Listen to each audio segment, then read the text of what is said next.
O carro do meu marido sofreu um acidente e agora ele está na UTI. No exato momento em que eu já estava prestes a assinar a autorização para a cirurgia, o advogado dele apareceu do nada e anunciou que meu marido tinha deixado todos os bens para a amante em testamento. Na mesma hora eu larguei a caneta e disse ao médico: não reanimem ele. Desliguem os aparelhos e mandem direto para a cremação. Minha sogra, ao ouvir aquilo, ficou pálida na mesma hora. 2 da manhã. O corredor do hospital era longo, silencioso e assustadoramente frio. O cheiro forte de desinfetante invadia meu nariz, parecia entrar em cada célula dos meus pulmões e apertar meu peito por dentro. Meu nome é Zaira, tenho 32 anos e eu corria com todas as minhas forças pelo piso branco do hospital. Eu mal conseguia respirar e meu coração parecia prestes a saltar do peito. Eu ainda estava de pijama de seda fino e chinelos. Meu cabelo estava todo bagunçado porque eu tinha saído da cama, como se estivesse fugindo de um pesadelo. Mas o que estava acontecendo com Dante era 100 vezes pior do que qualquer sonho ruim. Há apenas 30 minutos o toque estridente do telefone rasgou o silêncio da nossa casa enorme.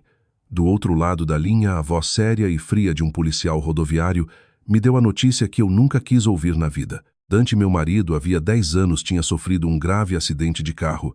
Eu não lembro como tranquei a porta de casa, nem como entrei no táxi. Só havia um pensamento na minha cabeça: nada pode acontecer com Dante. Ele tinha me dito que naquela noite teria uma reunião de negócios em Campinas. Então, por que sofreu um acidente numa rodovia expressa que levava para um condomínio de luxo em Alphaville? Naqueles primeiros minutos, porém, o medo era maior do que qualquer desconfiança. Corri até a recepção. Minha voz tremia de pânico. Onde está meu marido? Para qual sala ele foi levado? A enfermeira de plantão olhou para o meu estado com preocupação e apontou para o fim do corredor onde uma luz vermelha piscava. Corri de novo, quase escorregando no chão encerado. Na porta da UTI, a luz vermelha pulsava como sangue, um sinal de que lá dentro a vida dele ainda estava sendo disputada. Um policial jovem se aproximou de mim. Estendeu uma carteira de couro que eu conhecia bem e o celular de Dante quebrado. A senhora, a esposa do senhor Dante, perguntou com tristeza. Ele estava em alta velocidade, perdeu o controle e bateu na mureta de concreto. O impacto foi muito forte. A frente do carro ficou destruída. Com as mãos trêmulas, peguei os pertences do meu marido. As lágrimas escorreram dos meus olhos. Por que você estava correndo assim? Para onde estava indo no meio da madrugada? As perguntas giravam na minha cabeça, mas foram interrompidas quando a porta da UTI se abriu. Um médico de meia-idade saiu com suor na testa e expressão grave. Tirou a máscara, me encarou e perguntou apressado: a senhora é a esposa do paciente. O estado dele é crítico. Há traumatismo craniano grave, múltiplas lesões internas e um hematoma extenso no cérebro causando pressão severa. Precisamos fazer uma craniotomia imediatamente para aliviar essa pressão. Se demorarmos mais alguns minutos, não haverá mais nada que possamos fazer. Minhas pernas fraquejaram. Senti o mundo desabar diante dos meus olhos. O médico me entregou um formulário de consentimento para a cirurgia, cheio de termos técnicos sobre riscos, probabilidade de morte na mesa de operação e alta chance de ele permanecer em estado vegetativo para sempre. Doutor, por favor, salve meu marido. Aconteça o que acontecer, salve ele. Eu pago qualquer valor. Agarrei a mão do médico com força. Minha voz tremia de desespero. Estávamos casados havia 10 anos. Nós tínhamos saído da pobreza juntos e construído tudo o que possuíamos. Dante era o meu mundo inteiro. Mesmo que nosso relacionamento tivesse esfriado um pouco ultimamente por causa do trabalho dele, eu nunca imaginei que pudesse perder-lo assim. O médico assentiu e me entregou uma caneta. Assine imediatamente para começarmos. Não temos tempo. Peguei a caneta com a mão tremendo. As lágrimas embaçavam as palavras no papel. Quando a ponta da caneta estava prestes a tocar a folha, uma mão grande e gelada segurou meu pulso de repente. Um momento, senhora Zaira. Ainda não assine. A voz masculina era firme e contida. Levantei a cabeça surpresa e vi um homem de terno preto impecável, pasta executiva na mão, cabelo perfeitamente penteado, uma figura absurda diante do caos daquele hospital. Era Dr. Brandão, o advogado particular que Dante tinha contratado havia 6 meses para cuidar dos assuntos da empresa. O que o senhor está fazendo? Meu marido está em estado crítico. Me solte para que eu possa assinar os papéis e salvar a vida dele, gritei, tentando puxar a mão de volta. Mas Brandão segurou firme. Ajustou os óculos e me lançou um olhar frio cortante sem emoção alguma. Senhora Zaira, estou aqui para cumprir o meu dever como representante legal do meu cliente, o Sr. Dante. Antes que a senhora tome qualquer decisão relacionada à vida e ao patrimônio dele, sou obrigado a apresentar um documento jurídico de extrema importância. Então ele abriu a pasta, tirou um calhamaço grosso e o colocou com força sobre a mesa de inox ao lado.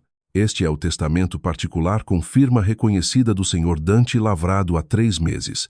Brandão pronunciava cada palavra devagar, com clareza cruel alto o suficiente para que o médico e as enfermeiras ao redor ouvissem. Segundo este testamento, em caso de morte do Sr. Dante ou incapacidade permanente para tomar decisões, todo o patrimônio dele, incluindo a casa onde vocês moram atualmente, 2 apartamentos de alto padrão nos jardins, os veículos, o dinheiro, nas contas bancárias e todas as cotas da empresa de tecnologia passam integralmente para a única herdeira nomeada Senhora Chiara. O nome Chiara explodiu nos meus ouvidos como um trovão. Chiara, a estagiária jovem bonita e aparentemente inocente sobre quem Dante jurava olhando nos meus olhos que era apenas uma funcionária esforçada. A garota que eu tratei como uma irmã mais nova, a garota que eu mesma ajudei a treinar quando entrou na empresa. O advogado Brandão me olhou direto nos olhos e desferiu mais um golpe. No testamento está expresso com clareza: Senhora Chiara é a única herdeira e possui pleno direito de decidir tudo. Fiquei congelada. Parecia que o sangue tinha parado de circular dentro de mim.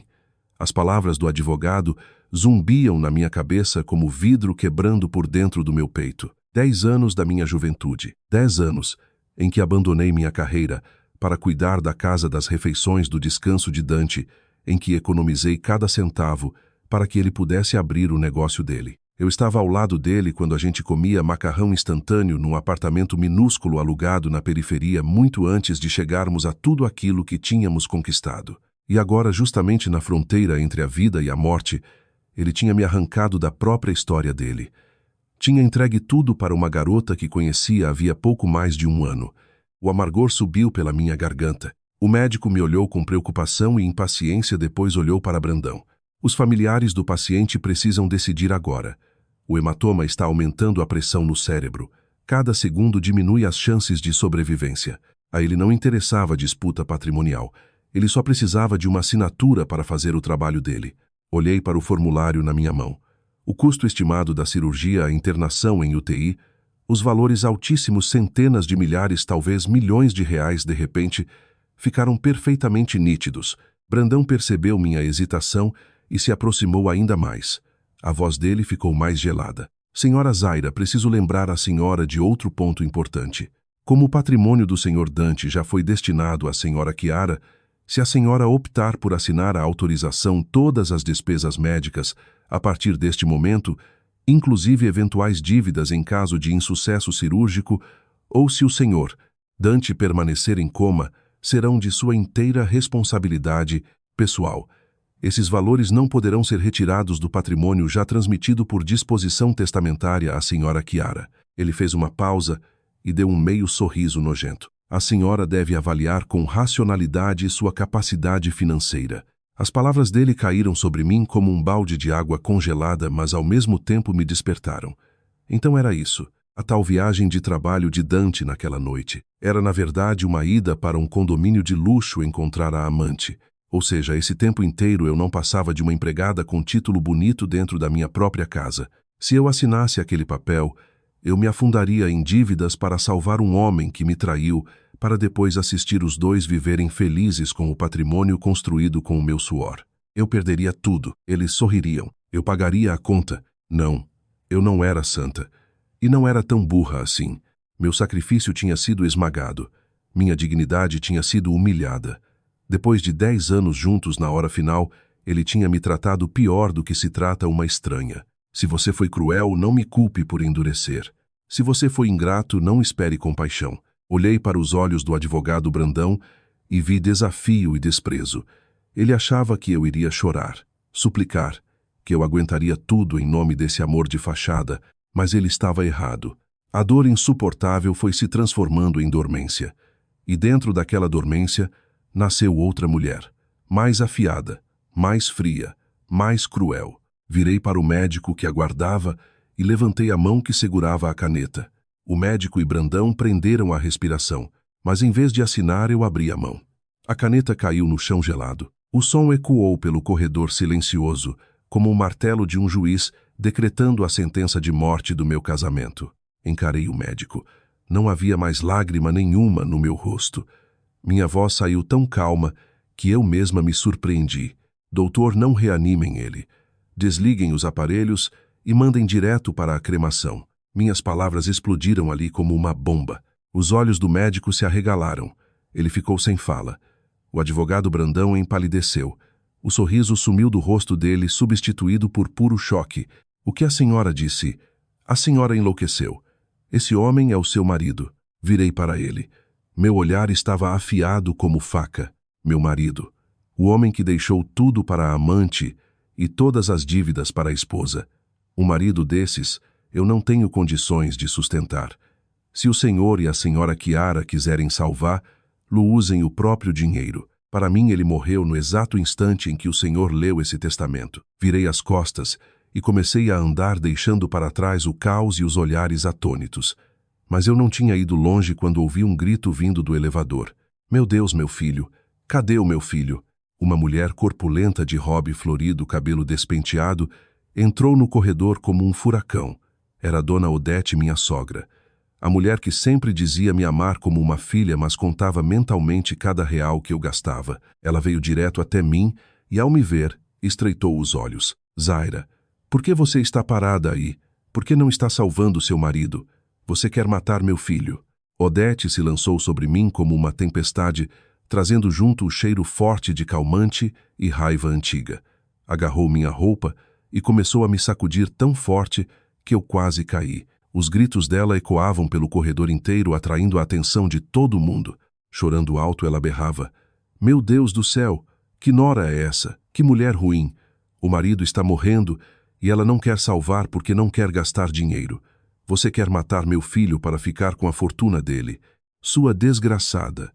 Gente, olhem para essa mulher, essa assassina. As acusações dela eram como facas entrando no meu peito. Mas estranhamente eu já não sentia dor como antes. Talvez a dor da traição de Dante tivesse sido tão grande que meu coração já estava anestesiado para aquele teatro barato. Fiquei parada enquanto ela amassava minha roupa e me xingava. Eu olhava para a mulher que por 10 anos chamei de mãe e servi comida à mesa. Ao lado dela estava uma tia fofoqueira da família alimentando ainda mais o incêndio. Coitada da Dona Odete, criou o filho para ele casar com uma ingrata dessas. Zaira, seu marido, está morrendo. Se você não assinar, vai carregar o pecado desse assassinato nas costas. Como vai encarar Deus? As pessoas em volta começaram a cochichar. Os olhares condenatórios se voltaram para mim como se eu fosse a maior pecadora do mundo. Respirei fundo, soltei as mãos de Dona Odete da minha roupa, ajeitei o colarinho e olhei diretamente para ela. Minha voz saiu calma, mas firme. A senhora já terminou o espetáculo. Se sim, então eu vou dizer a verdade. A senhora sabe por que seu filho sofreu um acidente numa rodovia fora da cidade às 2 da manhã. Sabe para onde ele estava indo. Sabe com quem ele ia se encontrar. Dona Odete se assustou com meu tom, mas logo voltou a gritar. Não me importa para onde ele estava indo. Você é a esposa. Sua obrigação é salvar ele. Ou está economizando dinheiro. Eu sabia que você sempre teve olho na riqueza da nossa família. Uri. Uma risada amarga, seca, sarcástica. Apontei para Brandão, que estava num canto pálido sem esperar aquela virada. Pergunte ao advogado. Pergunte a ele o que o seu filho precioso deixou para nós duas. Dona Odete virou para o advogado. Sentindo que aquilo podia fugir do controle, Brandão hesitou. Eu não esperei ele responder. Dante fez um testamento. Ele deixou tudo: a casa onde a senhora mora, o carro dele, o dinheiro do banco, a participação na empresa, tudo para a amante Chiara. Não deixou nada para mim. E não deixou nada para a senhora passar a velhice. Minhas palavras atingiram Dona Odete como água fervendo. Ela ficou parada de boca aberta, olhos arregalados de incredulidade. A tia ao lado também se calou. O corredor inteiro mergulhou num silêncio pesado. Só dava para ouvir o som distante das máquinas da UTI. Com a voz trêmula, Dona Odete disse: você está mentindo. Meu filho me ama. Ele nunca daria tudo para uma qualquer. Doutor, diga que ela está mentindo. Brandão baixou a cabeça e respondeu baixinho: Dona Odete, é verdade. Dante fez esse testamento. A única herdeira nomeada é a senhora Chiara. A confirmação do advogado foi o golpe final. Dona Odete desmoronou. O rosto dela ficou cinzento. Talvez a dor pela possível perda do filho ainda nem tivesse chegado até ela, mas a dor de perder o dinheiro já tinha chegado em cheio. Olhei para ela sem um fio de compaixão, só com aquela satisfação amarga que vem quando a máscara dos outros cai. Aproximei-me e murmurei no ouvido dela: agora o patrimônio pertence à senhora Chiara. O médico disse que a cirurgia vai custar milhões e que mesmo se ele sobreviver, pode virar um vegetal. Se a senhora quer salvar seu filho de ouro, ligue para a Chiara e peça que ela pague. Ou volte para o interior, venda sua casa, seu terreninho, o que tiver. Eu sou uma estranha aqui. Meu próprio marido me expulsou da vida dele. Não devo mais nada. Adeus, mãe. Depois disso fui em direção ao elevador. Atrás de mim ouvi o grito desesperado de Dona Odete. Meu Deus, Dante, seu burro.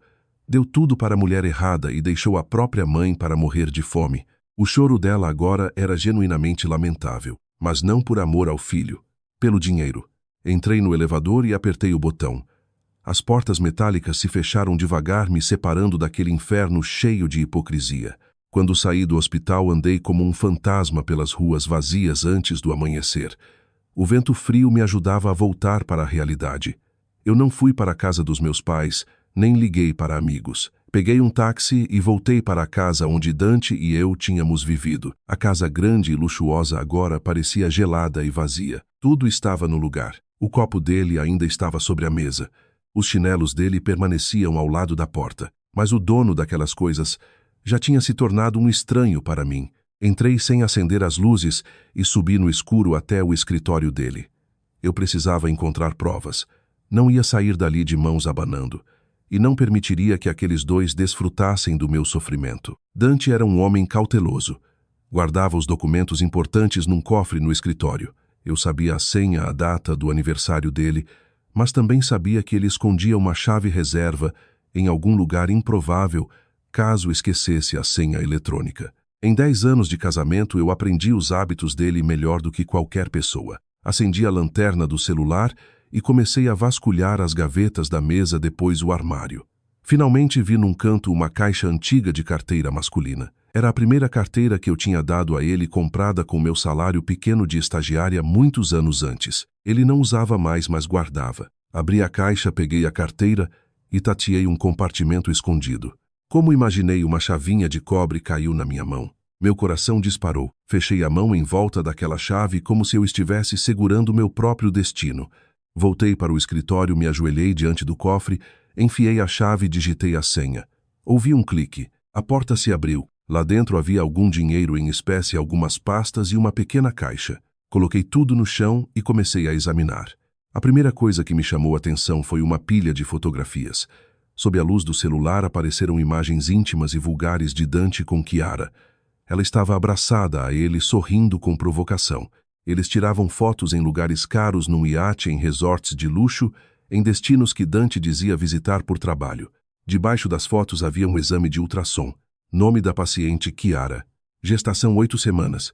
Data do exame 2 dias antes. Olhei para aquele papel e senti algo apertar minha garganta. Eles iam ter um filho. Era por isso que ele tinha tanta pressa em fazer o testamento. Era por isso que queria se livrar de mim. Queria preparar o caminho para a nova família. Joguei as fotos de lado e continuei procurando. Num canto do cofre havia um pendrive prateado.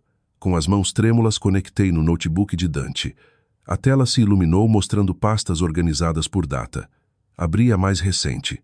E ali estava, mensagens de voz e capturas de tela das conversas entre Dante e Chiara. Coloquei os fones de ouvido e ouvi a voz do meu marido. Mas o que ele dizia me causou uma náusea tão forte que achei que fosse vomitar. Meu amor não se preocupa com a gravidez. Eu já resolvi tudo. Aquela bruxa velha que mora na minha casa eu dou um jeito de expulsar. Estou transferindo os ativos aos poucos para o seu nome. O testamento já está pronto. Só espera eu concluir a negociação do terreno e depois a gente fica junto oficialmente. Ouvi a voz manhosa de Chiara responder: Mas ela vive nessa casa há tanto tempo. E se ela fizer escândalo, isso pode prejudicar sua reputação. Dante riu. Não se preocupa. Ela é burra. Faz tudo o que eu mando. Se não sair por bem, eu tenho um jeito de deixar ela sem nada. Confia em mim. As lágrimas pingavam no teclado. Cada palavra dele era um punhal envenenado atravessando meu peito. Eu achava que era uma esposa valiosa. Aos olhos dele, eu era uma bruxa velha, um obstáculo idiota. Mordi o lábio para não desabar em prantos.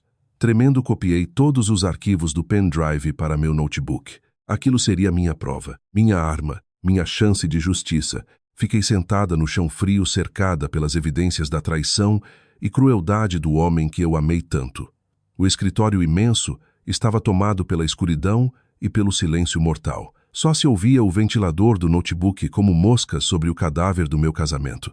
Depois de copiar os arquivos, continuei revirando o restante do cofre. Entre documentos de imóveis e carros, minha mão tocou uma caderneta azul de poupança no fundo. Abri por curiosidade. Titular Odete de Almeida. Minha sogra. Estranhei imediatamente.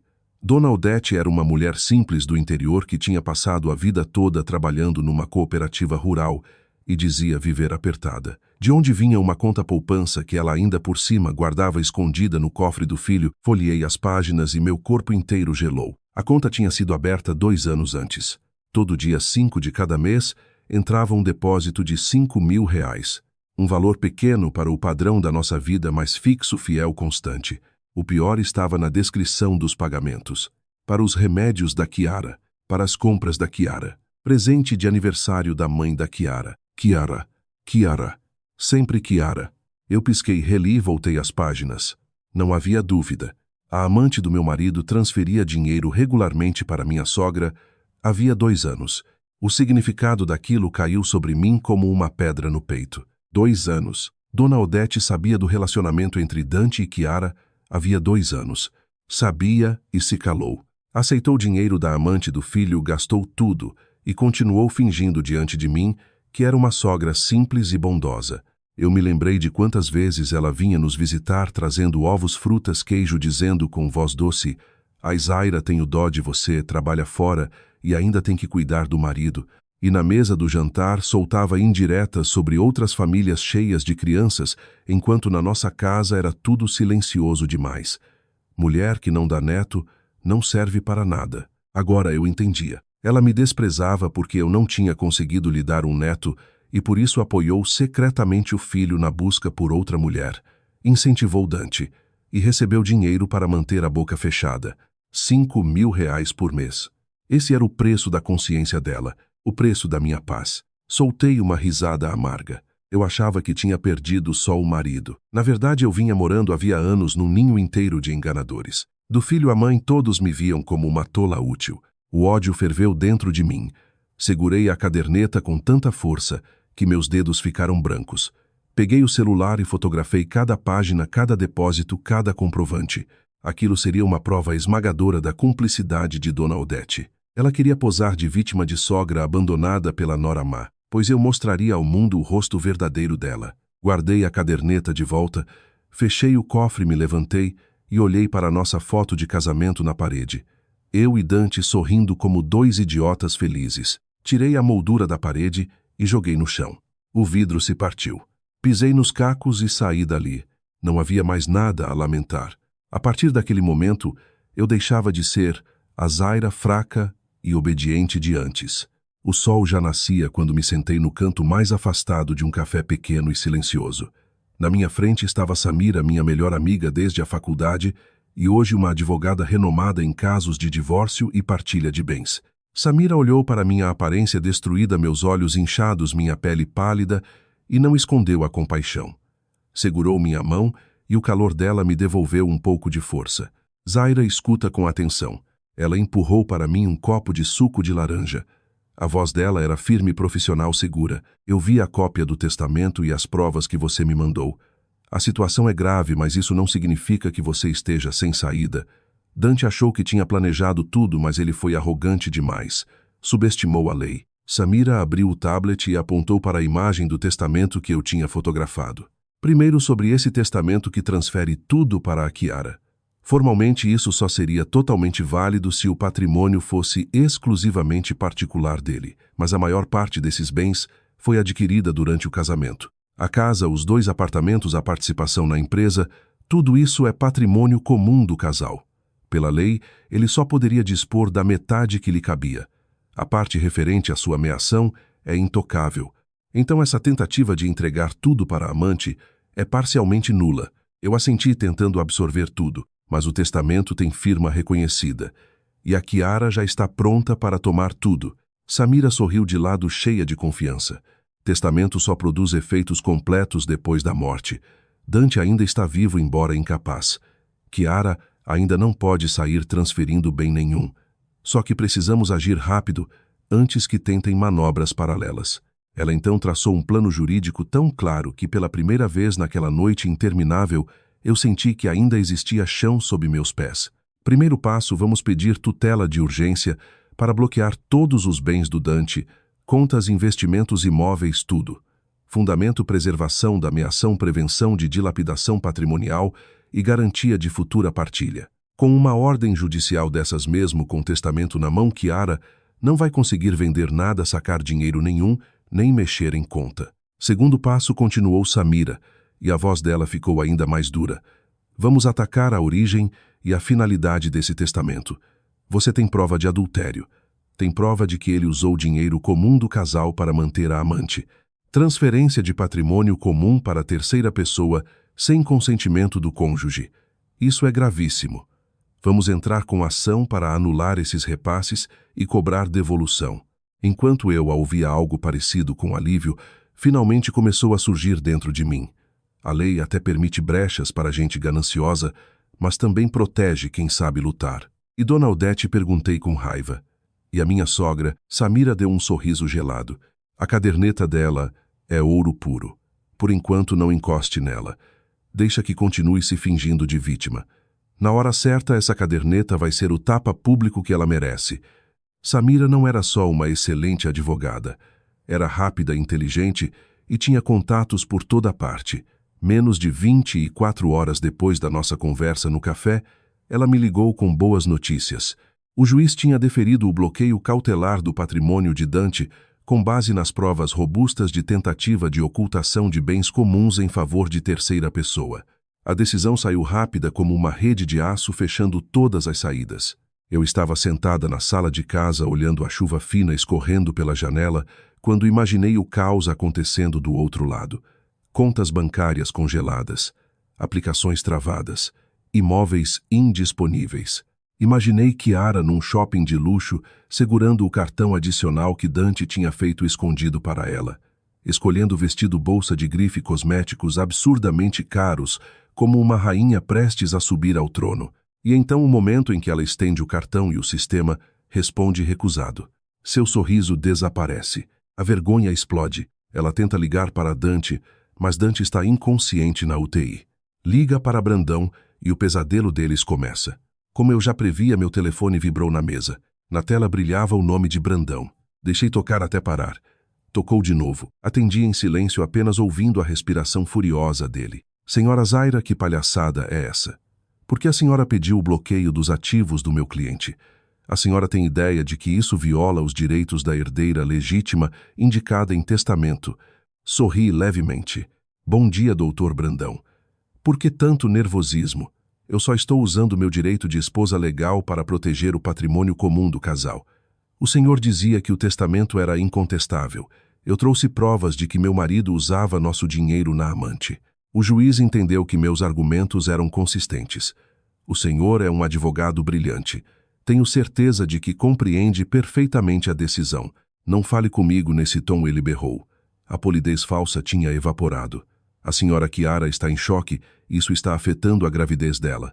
Se algo acontecer com o bebê, a responsabilidade será sua. Exijo que retire imediatamente esse pedido. Ainda podemos chegar a um acordo. Interrompe. Minha voz ficou de gelo. Acordo. Quando o senhor leu aquele testamento na porta da UTI para me jogar as dívidas, pensou em acordo. Agora já é tarde. Diga a Kiara para se cuidar porque essa guerra vai ser longa. Desliguei e bloqueei o número. O silêncio voltou para a sala, mas dentro de mim havia uma tempestade. Minutos depois, outro telefone tocou. Dona Odete. Respirei fundo. Eu sabia que a segunda tempestade estava chegando. Assim que atendi a voz aguda da minha sogra, atravessou a linha. Zaira, sua desgraçada, quer acabar com a minha família. A Kiara me ligou chorando. Disse que você bloqueou tudo. Como ela vai viver agora? E o dinheiro de remédio e as compras dela, você roubou tudo. Respondi com tranquilidade. Eu não roubei nada, Dona Odete. Isso é patrimônio comum do meu casamento. Só estou preservando para a justiça dividir tudo de forma correta. Mas não se preocupe. Aquela sua caderneta, aquela para onde a Kiara depositava R$ 5.000, todo mês não foi bloqueada. Pode usar à vontade. Tenho certeza de que vai ajudar bastante.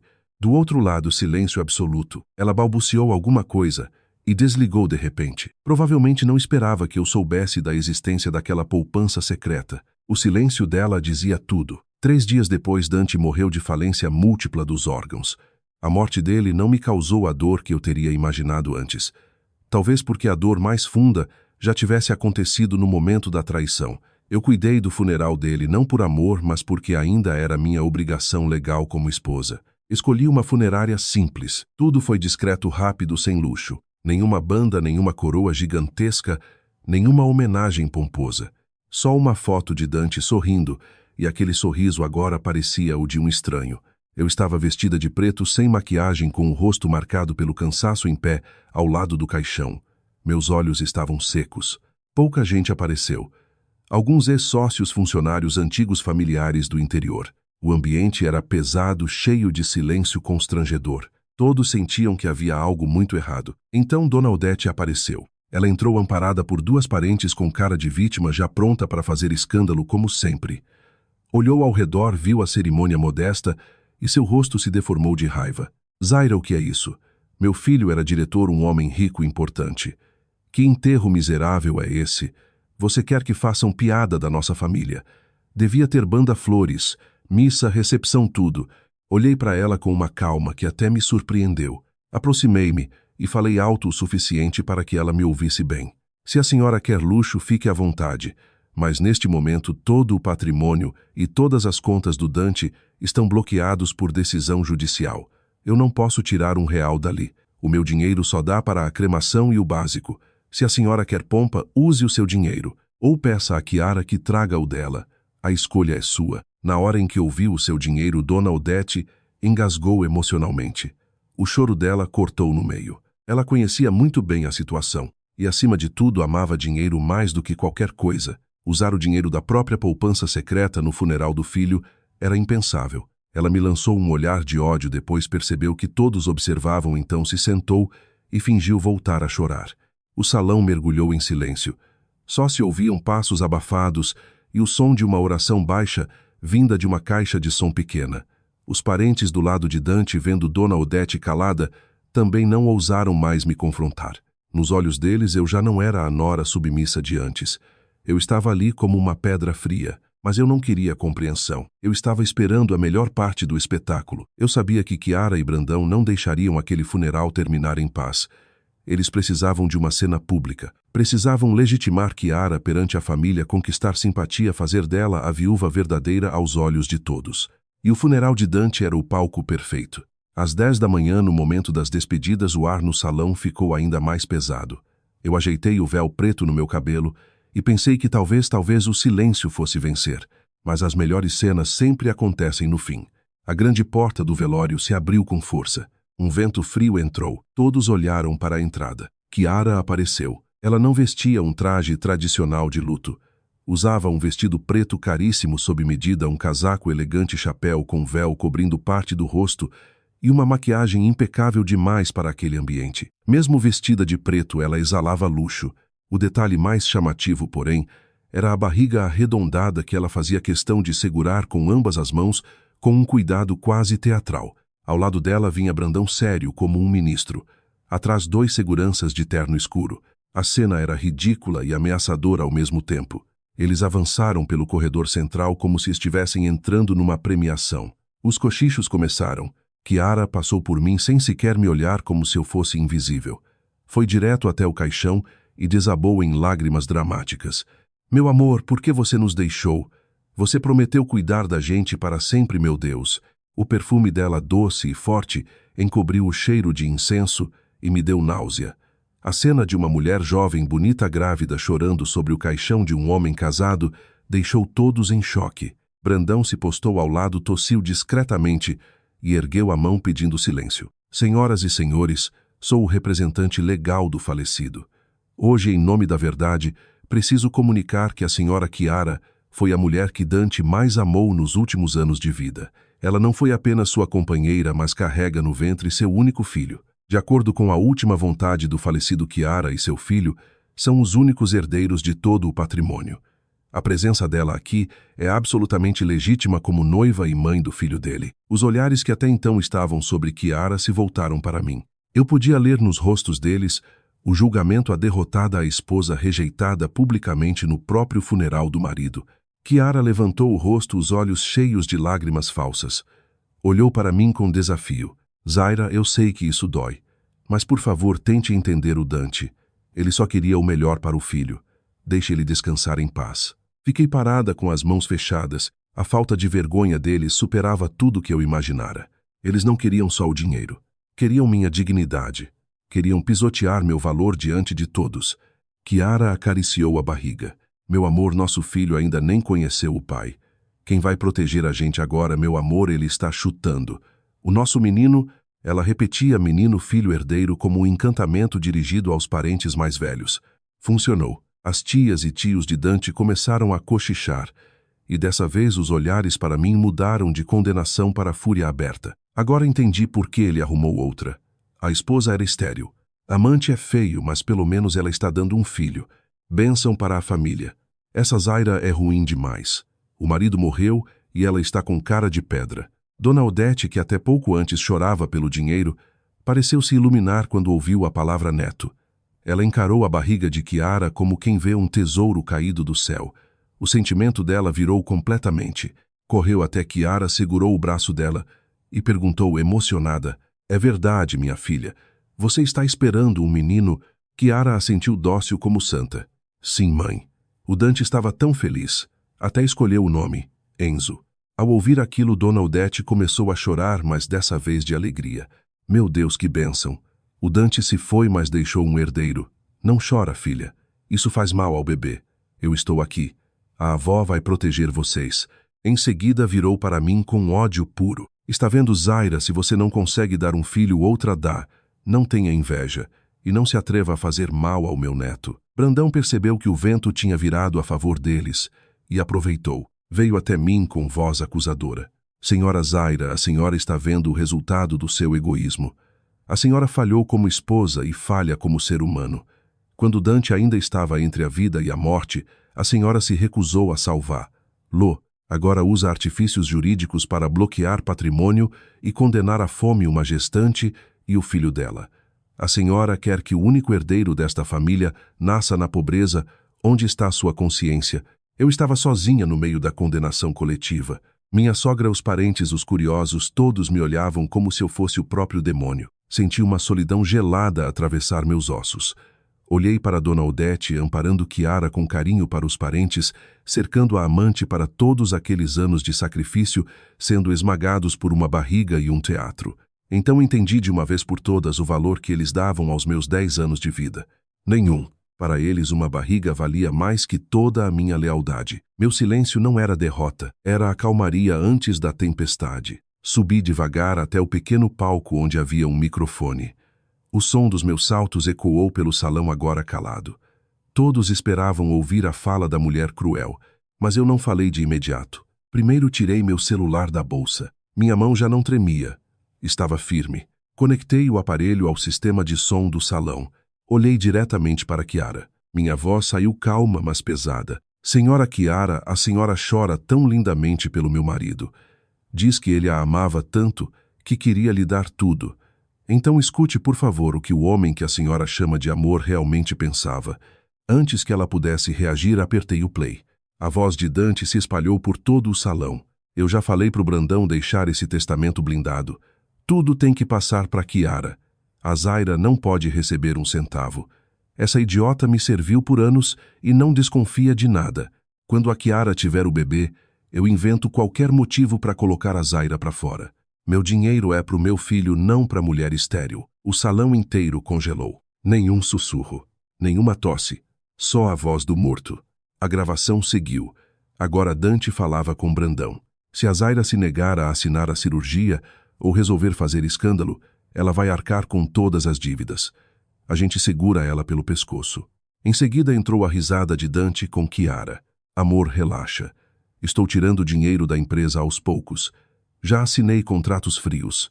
O dinheiro vai para o seu lado e ninguém vai perceber. Quero ver a cara da Zaira quando descobrir que ficou sem nada depois de economizar a vida toda. Eu pausei a gravação. O silêncio ficou ensurdecedor.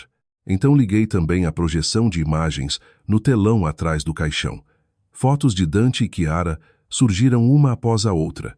Viagens, beijos, iate, hotel, presentes. Olhei para os tios e tias, especialmente para aqueles que minutos antes me chamavam de monstro. Vocês ouviram. O homem que usou o dinheiro que construímos juntos por 10 anos para bancar a amante planejava me deixar sem nada e ainda cheia de dívidas. Vocês dizem que eu deveria ter salvado a vida dele. Para quê? Para morar debaixo de uma ponte, enquanto eles viviam no luxo com o patrimônio que eu ajudei a construir. Chiara empalideceu como defunto. Tremia. Parou até de segurar a barriga. Procurou ajuda no rosto de Brandão, mas Brandão também estava suando de cabeça baixa, incapaz de encarar as provas. Desci do palco e fui até Chiara. Você chama essa criança de fruto do amor? Não. Isso é fruto da ganância. Vocês pisaram na moral de todo mundo para ficarem juntos. Então não esperem compaixão. Os murmúrios recomeçaram, mas agora eram contra eles. Que nojo, cobras. Agora eu entendo por que ela não quis salvá-lo. Se fosse comigo eu fazia pior. Dona Odete também ficou branca. Olhou para a foto do filho, depois para Chiara, completamente perdida. O sonho do neto herdeiro e do dinheiro fácil estava desmoronando. Ela tentou abrir a boca para defender o filho, mas me aproximei dela. Falei baixo só para ela ouvir. Quer que eu mostre também a caderneta da sua poupança? Aqueles 5.000 por mês que você recebia da Chiara para ficar calada. Quer que eu coloque no telão para a família inteira, ver que tipo de sogra vende a própria nora? Os olhos dela arregalaram. Os lábios tremeram. Ela sabia que eu não estava blefando. Se todos descobrissem, ela perderia a única coisa de que ainda se orgulhava, a falsa reputação de mulher correta. O medo venceu. Ela levou a mão ao peito, fingiu falta de ar e caiu sentada numa cadeira. Meu coração, meu Deus! Mas ninguém mais acreditava na encenação dela. Olhei para a multidão atônita, depois para os funcionários da funerária. Agora está tudo claro. Eu sou a esposa legal de Dante, e sou eu quem decide aqui. Preparem para a cremação. Agora. Sem orquestra, sem espetáculo, sem circo. Chiara tentou avançar. Você não pode fazer isso.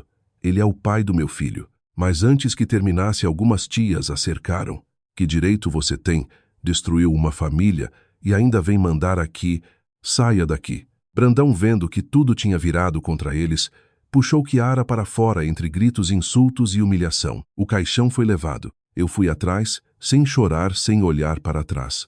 Dona Odete continuou encolhida na cadeira, observando de longe o próprio filho ser levado para a cremação, incapaz de dizer uma palavra.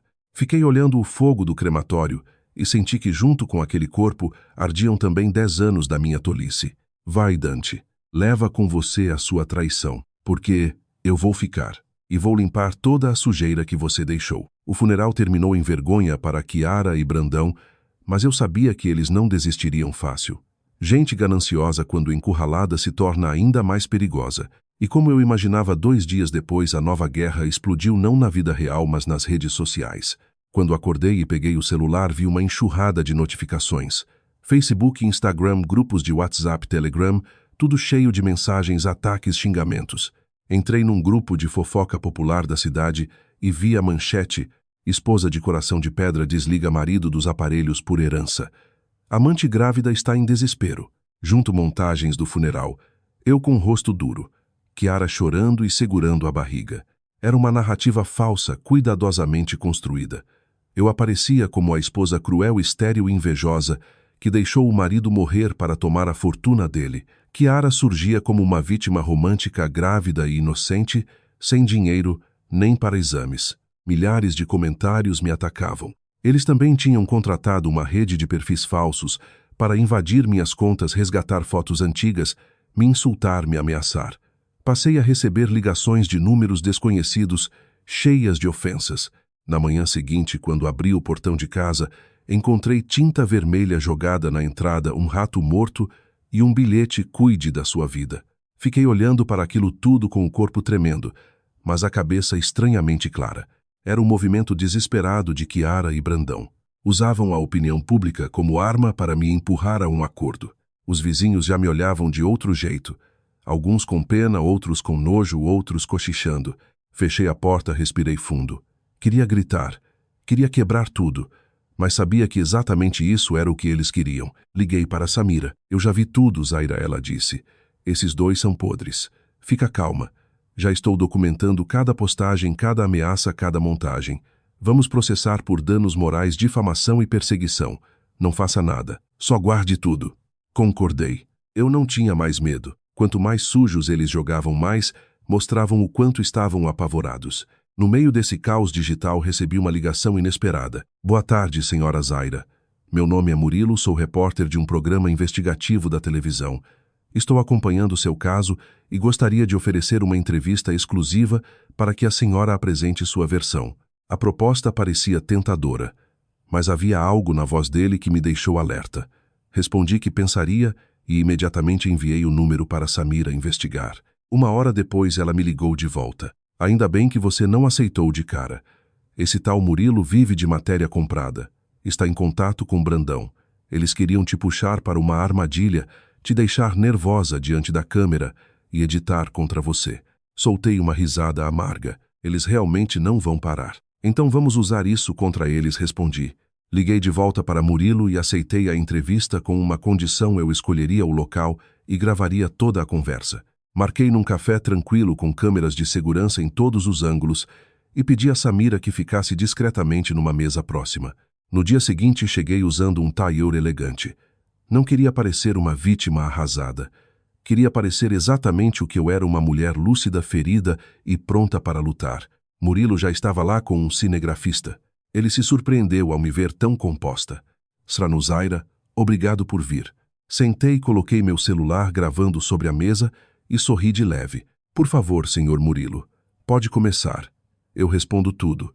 Só peço que não edite minhas palavras de forma desonesta. Ele sorriu sem graça e iniciou. Sranura, Zaira, a opinião pública, está chocada com sua decisão de não salvar o marido. O que a senhora tem a dizer? A pergunta já vinha carregada de julgamento. Olhei direto para a câmera. O senhor me pergunta sobre moral. Então eu pergunto de volta.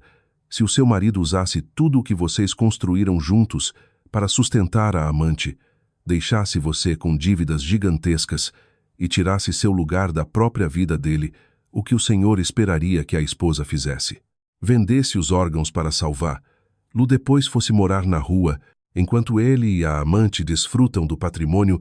Murilo engoliu seco. Continue. Dizem que eu fiz isso por dinheiro. Sim, pelo dinheiro que também era meu. Pelo dinheiro que construí com trabalho, renúncia e humilhação. Por que eu deveria entregar isso para a amante? Peguei os comprovantes dos repasses financeiros para Chiara e os mostrei diante da câmera. Eis as provas.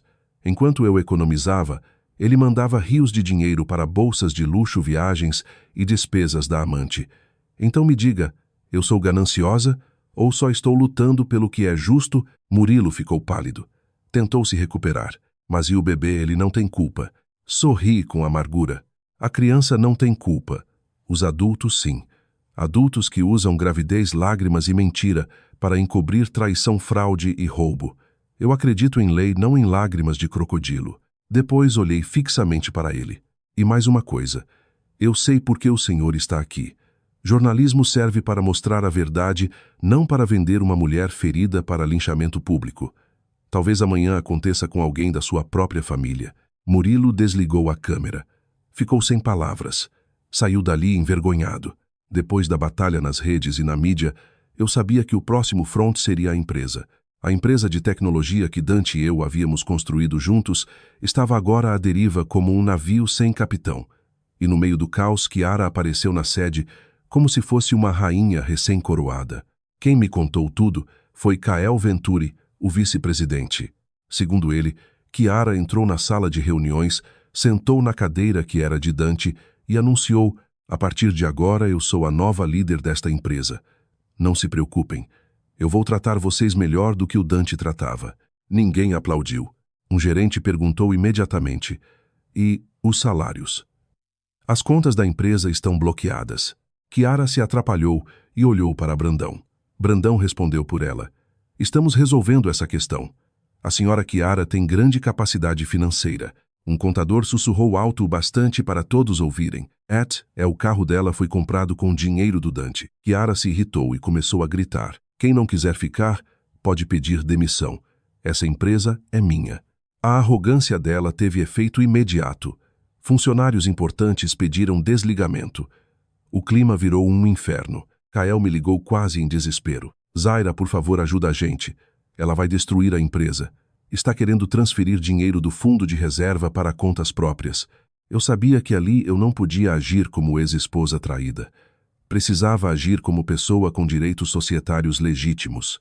Me encontrei com Kael. Fica tranquilo, ela não vai tocar nesse dinheiro. Entreguei a ele uma cópia do conteúdo do pendrive. Aqui estão as provas de que Chiara estava em conluio com Dante e desviando valores da empresa por meio de contratos fictícios. Há 2 anos ela não era só amante, era cúmplice. Kael ficou transtornado. Então era por isso que os resultados estavam caindo. Eles estavam sugando a empresa. Exato, respondi. Agora use essas provas. Você é o segundo maior acionista. Convoque a Assembleia Extraordinária. Converse com os demais sócios. Com a minha parte em discussão judicial e com os votos deles, teremos força suficiente para afastá-la. Kael assentiu. Você tem razão. Pelo estatuto acionista que prejudica a empresa, pode perder poderes e ser destituído. Ela não merece esse lugar. Ótimo. Envie o convite. Deixe que ela pense que será uma reunião para consolidar o poder dela. Quanto mais alto ela subir, maior será a queda. No dia da assembleia, Chiara entrou sorrindo ainda arrogante. Sentou-se na ponta da mesa e disse: quem não concordar comigo pode vender as ações. Eu mesma compro. Então Kael se levantou. Antes disso, senhora Chiara, veja isto. Ele lançou uma pasta sobre a mesa. No mesmo instante, o projetor mostrou contratos frios, notas, falsas transferências. Essas são provas de que a senhora desviou mais de 10 milhões de reais da empresa. De acordo com o estatuto, a senhora está destituída de qualquer função e será denunciada. Chiara empalideceu. Brandão tentou protestar, mas os outros acionistas já gritavam: ladra! Fora! Chamem a segurança. Quando os seguranças a retiraram, Chiara tropeçou e caiu. Ninguém se moveu para ajudá-la. A coroa falsa dela havia sido esmagada. Perder o controle da empresa significava perder a principal fonte de dinheiro. Eu sabia que ela não ia parar. E o próximo passo dela foi ainda mais baixo. Numa noite chuvosa, recebi uma ligação de uma mulher que se apresentou como mãe de Chiara. Ela me xingou, ameaçou, disse que se eu não deixasse a filha em paz, iriam até a minha casa. Desliguei. Minutos depois, Kael me ligou. Cuidado, Zaira. Jogaram tinta na minha casa também. E deixaram ratos mortos no portão. Eles estão partindo para a intimidação. Contratei segurança, instalei mais câmeras e comecei a preparar meu golpe final. Voltei a um hospital antigo no interior do estado onde Dante havia sido internado 5 anos antes depois de um acidente de trabalho. Na época, ele sofreu uma lesão séria na região íntima. Falei com o médico que o atendera. Pedi acesso ao prontuário dentro dos meios legais disponíveis à esposa e ao inventário. Enquanto esperava, lembrei daquele dia. O médico tinha me dito há 5 anos que Dante se tornara infértil em razão da lesão. As chances de ele ter filhos eram praticamente nulas. O mundo dele tinha desmoronado naquele dia. E para protegê-lo, eu assumi a culpa. Eu deixei todos acreditarem que a estéril era eu. Passei 5 anos suportando humilhações da minha sogra, comentários maldosos da família inteira, tudo para preservar o orgulho masculino do homem que eu amava. A enfermeira me entregou a pasta antiga. Abri. Lá estava preto no branco. Lesão irreversível dos ductos deferentes. Infertilidade permanente. Comecei a rir e chorar ao mesmo tempo. Eu tinha sacrificado minha honra por ele, e ele usou exatamente esse motivo para me trair e me humilhar. Chiara andava por toda parte dizendo que carregava o filho de Dante. Se ele soubesse da verdade, morreria de novo. Aquela gravidez, o suposto filho herdeiro, era uma mentira gigantesca. Aquele prontuário seria o último prego no caixão deles. Com essa prova em mãos, eu e Samira montamos um plano. Eu fingiria fraqueza. Samira espalharia a informação de que eu queria acordo de que aceitaria entregar 30% do patrimônio por causa da criança. Eles morderam a isca na hora. Brandão me ligou arrogante dizendo que era bom eu ter criado juízo, mas que 30% era pouco. Kiara queria 70% além da empresa. A ganância deles era tão grande que o cegou. Enquanto eles comemoravam a própria vitória imaginária, eu organizava meticulosamente cada prova, as gravações à caderneta de Dona Odete, os desvios da empresa, o prontuário da infertilidade, tudo. Eu só esperava o dia da audiência. No meio disso tudo, numa noite, Dona Odete apareceu na minha porta encharcada de chuva com aspecto miserável. Caiu de joelhos na minha frente. Zaira, minha filha, me ajuda. A Kiara me expulsou. Disse que eu sou velha suja, que não preciso mais ficar perto dela. Jogou minhas coisas na rua. Eu sei que errei. Me perdoa. Olhei para ela sem emoção alguma. Era o retorno exato do que ela havia escolhido. Quando Kiara achou que tinha vencido, Dona Odete se tornou inútil. Levante, Dona Odete. Por que ela expulsou a senhora? A senhora não é a avó do bebê, não era a aliada dela. Ela chorava. Ela me enganou, Zaira. Me deixa ficar aqui. Eu sirvo você, faço tudo. Sorri de leve. Aqui não é abrigo. Mas se a senhora quer ajuda, também vai ter que me ajudar. Vai testemunhar no processo. Vai contar sobre o dinheiro, sobre quanto tempo eles estavam juntos, sobre como ela incentivava a senhora a me humilhar. Se fizer isso, eu lhe dou dinheiro para recomeçar. Se não fizer, pode dormir na rua. Ela hesitou, mas como sempre medo e interesse falaram mais alto. Concordou. Tá bom, eu vou falar. Eu vou desmascarar aquela desgraçada. Perfeito. Agora eu tinha também uma testemunha. Chegou o dia do tribunal. Entrei na sala de audiência serena, elegante e decidida.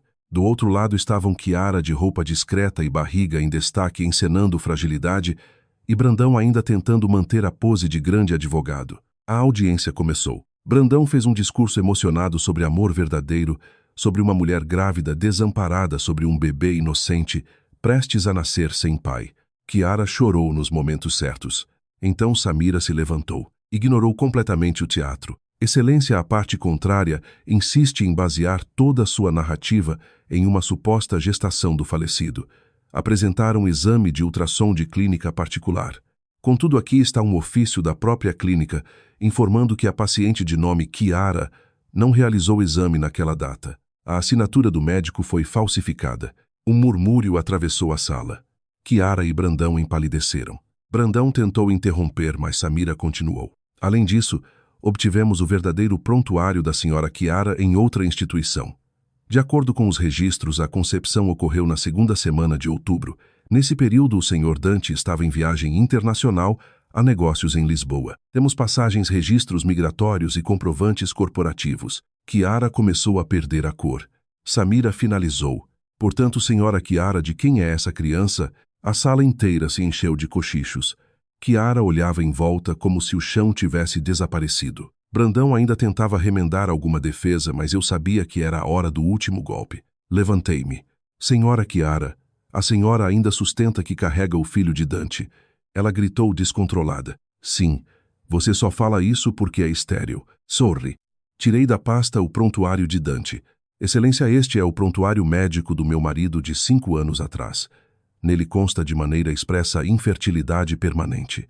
O tribunal explodiu. Kiara desabou na cadeira. Brandão deixou cair os papéis. Dona Odete levou a mão à boca. Aquilo que eu tinha escondido durante anos para proteger-lo agora me libertava. No meio do caos, Kiara perdeu completamente o controle. Apontou para Brandão e gritou. Não finja que é santo. Foi você que planejou tudo. E querem saber de quem é o bebê? É dele. Desse desgraçado. A gente já tinha um caso. Ele me usou para tomar tudo do Dante. A revelação caiu na sala como um terremoto. Então não era só traição. Era um golpe muito maior. Meu marido, arrogante e cruel, tinha sido manipulado pelos próprios cúmplices. O processo, que começou como disputa cível, ganhou contornos criminais imediatos. O juiz, depois de ouvir tudo, declarou a nulidade do testamento na parte ilegal, reconheceu a existência de fraude, determinou a apuração dos crimes de falsidade documental, estelionato, desvio patrimonial e associação criminosa e ordenou Envio dos autos ao Ministério Público e à polícia. Kiara e Brandão receberam voz de prisão. O som das algemas ecoou pela sala. Kiara chorava descontrolada. Brandão estava em choque. Dona Odete tremia num canto. Tudo havia acabado. Quando saímos do fórum, Dona Odete correu até mim e segurou minha roupa. Zaira, minha filha, me perdoa. Me leva com você. Peguei a caderneta da poupança e coloquei nas mãos dela. Fique com isso. É a sua parte real do que sobrou dessa história. Dá para a senhora viver. Entre nós duas acabou. Virei as costas. Deixei-a ali chorando sozinha. 1 ano se passou. Vendi todos os bens que legalmente me cabiam. Encerrei o que precisava ser encerrado. Reorganizei a empresa junto com os sócios legítimos e, por fim, me afastei de tudo. Abri uma pequena livraria perto do mar em Paraty. Ali minha vida ficou silenciosa, limpa. Pela primeira vez em muitos anos, eu conseguia respirar sem sentir o gosto da humilhação. Numa tarde de céu claro, caminhei descalça pela praia. Tirei a aliança do dedo e a joguei no mar. Junto com ela, as ondas levaram embora a dor, o ódio e o peso de todos aqueles anos. Meu celular vibrou. Era uma mensagem de alguém novo. Um homem gentil que eu vinha conhecendo devagar, sem promessas, sem pressa, sem mentiras. Café, às 6. Sorry. Respondi sim. Então fechei os olhos e respirei fundo o ar salgado. Pela primeira vez em muito tempo, o futuro não parecia uma ameaça. Parecia liberdade.